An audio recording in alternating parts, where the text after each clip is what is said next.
All right, let's compare opening a box of cards to getting a lottery ticket. Lottery ticket, you win, you take it to the counter, you get your money back.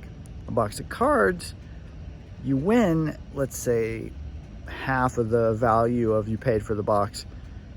You got to sell it. So you got to find a card shop, or you got to take it to the card show, or you got to put it up online for sale, and then you got to pack it, and you got to ship it, and you got to hope that the guy that buys it doesn't say that it wasn't the right card, or that it was damaged and tries to scam you or whatever. So they're really not just like a gamble, and that's it. And so why do people buy so many boxes just to get the hit? And as they open the boxes, they say, oh, that's probably worth 20. Oh, that's probably worth 100. Oh, that's probably worth 5. That's probably worth... Is it? And how easily can you get that? And is that all that you care about when you're opening the cards?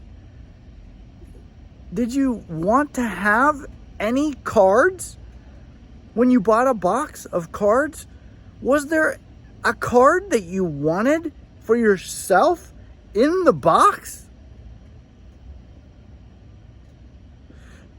This last November, Topps came out with the Bowman U Chrome box. And I like college football. I'm not a super fan of college football. I don't know all the teams and all the players. I don't even have cable TV. So I can't watch college football, really. Can't watch ESPN highlights. I have my college that I went to that I follow pretty closely, and the news, I read about them, social media, I follow them, but I don't even get to watch all their games. So I'm a big college football fan, particularly with my school, but don't know much about all the teams and all the players. But when Topps came out with that box, it's an affordable hobby box. It's $150, and you get a lot of cards. You probably get 200 cards or something in a box. They look nice. And the fancy ones that are autographed and numbered and stuff like that even look any better. Topps, good product, right? I've been collecting Topps since I was a kid. So I bought 2 hobby boxes. I found a way to get a deal. I saved my 20% or whatever. Got them for $150, figuring I'd be able to resell them even if I didn't open them. I'd just resell them. So I got 2 boxes, got them delivered to me, $300. $280. I think I got them 200. I think I spent $240 for the 2 boxes. $240. Then I realized that there's a card in this box that I can buy for $60 or $100 that is the card that I want, or the cards that I want. The Tetairoa McMillan, University of Arizona wide receiver phenom, that's going to be in the NFL this year. Wide receiver, I've seen him play. He passed the eye test. As soon as I saw him, I go, there's something special about this guy. He's good. He's awesome. He has a card. He's a Pacific Islander. His name is Tetairoa. He's from Hawaii. He had a card called the Kahuna. That's the big card, the chase card, the case hit in that set, in that box. Called the Kahuna, the big Kahuna. And he's a wave. And I'm a fan of surfing. Waves. I love them. So here we have U of A, Arizona, stud, one of the top picks in this year's draft, plus Pacific Islander, on a wave. It says Big Kahuna. It's gorgeous. Gorgeous card. And there's an autographed version of it. Right? All right.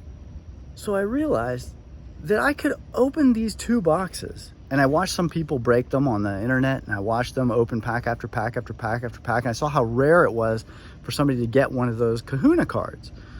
And I thought, I might not even get this card that only costs $60. Now they're even down to like 20, 30, but this was right when it came out. They were like 60. I might not even be able to get it from this these boxes I got. I could open $300 worth of stuff and not get the $160 or $20 card that I want. So I sold the 2 boxes and I bought the singles that I want. I actually bought both of the singles, the autographed one and the not autographed one. And I love them. And I got 3 of the ones that aren't autographed. And I sold a couple of them. You know, I knew what they were worth. I followed them. I tracked them. And I made a couple bucks on the boxes, and I had a chance to buy them again later on, and I don't think I did, but I bought a pack here and there or something like that, 1 pack to try it. Meanwhile, folks are paying to be in breaks or to buy the boxes, and they're just opening pack after pack after pack after pack after pack. All these cards stacking up by the hundreds that's worth 50 cents or worth $1 or worth blah blah blah. So then they try to sell them. Good luck. How much time did that take you? Now I go to a card show, my local card show, and there's a guy there who's got bulk, all the base versions of the cards, not the fancy ones, refractors or autographed or numbered, some of those, but he had 300 or all the ones that he just didn't need. And I thought, look, I can make a set. There's only 200 cards in this whole set. How much do you think this guy would want for every one of the cards that he has? I said, well, how much will you get rid of these? You want to blow these out, get rid of them? Well, hell yeah, he does. He doesn't want to have to list these one at a time and mail them on eBay. I'm his dream shopper. So yeah, I come by, 30 bucks, 200 cards. Okay.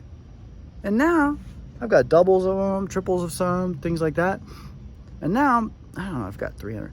So now I was able to basically build the set. I made some money by selling some of them, duplicates, or I found out which players were hot and stuff like that, by which ones were selling. I got the cards that I want. I never opened a single pack. And so I just want you to hear this story and think about when you think about buying packs, or if you watch people buy packs and boxes and you see what happens when they open it and they go, nothing, nothing, nothing. Oh, that's nice. That's probably worth, name the price, whatever the price is. Are they just trying to sell? Why don't they just go buy a lottery ticket? What does their house look like and their living room look like in terms of all these base cards that they have sitting around by the hundreds and thousands? And most of the time people strike out. They don't get their money. So let's wrap it up. If you've tuned in till the end of this episode and it's given you any ideas about this game that we play as collectors for ripping packs, buying and gambling that way, and then having to resell. A lot of us that collect have done that. It's fun. Yeah. People call it entertainment. Yeah. If it's just for the entertainment, why are we just talking about how much it's worth every time we get a card, even when it's 50 cents, $1, $2, $5, $10, $20, because you just spent $40 or $90 or more, hundreds of dollars on your box anyway. So entertainment, is that really, I don't see people like super thrilled like I see them at a concert or something like that, a sporting event. They don't look very entertained as they open packs. They look pretty stressed out. So anyway, if you tuned in through this this whole video, you should drop a line. If your wheels are spinning in your head, and you're like, yeah, this kind of resonates. This guy kind of knows what he's talking about. Drop a line. Put a thumbs up, because I like to see that. I'd love to know that this content matters to somebody. These thoughts interest somebody. So, all right, thanks for tuning in. Another video done. See you next time.